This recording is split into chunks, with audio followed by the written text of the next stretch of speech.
I didn't marry her expecting perfection. I married her because she made me laugh when I was broke, listened when I had nothing to offer, and looked at me like I was enough. But somewhere along the way, something shifted. I'd come home after long days, exhausted, drained, and she'd barely look up from her phone. I'd ask how her day was, and she'd say, "Same as always." I started noticing the little things, like how she stopped saying thank you when I made her chai, or how she'd roll her eyes when I offered to help with dinner. I wasn't asking for grand gestures, just acknowledgement. One night, I surprised her with her favorite takeout. She looked at the bag and said, "Did they forget the chutney again?" No smile. No thank you. Just criticism. I laughed it off. But inside, it stung. I started wondering, was I doing something wrong? Was I not enough anymore? I tried harder, planned date nights, took over chores, even learned how to make her mom's aloo paratha. And still, nothing. One day, I asked her, "Do you even see me anymore?" She looked confused.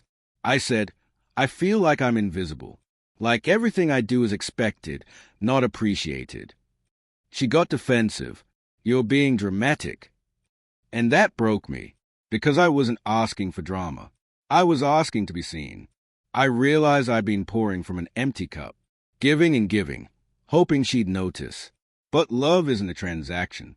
It's a mirror, and mine was fogged up. So I stopped chasing her gratitude. I started focusing on myself. I went back to the gym, reconnected with friends, took solo walks without checking my phone. And slowly, I felt lighter. She noticed. She asked, "Why are you so distant lately?" I said, "Because I needed to remember what it feels like to be appreciated, even if it's just by me." That conversation changed things.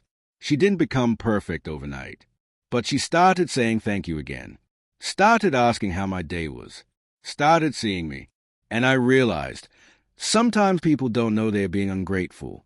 Sometimes they're just stuck in their own storm. But that doesn't mean you have to drown in it.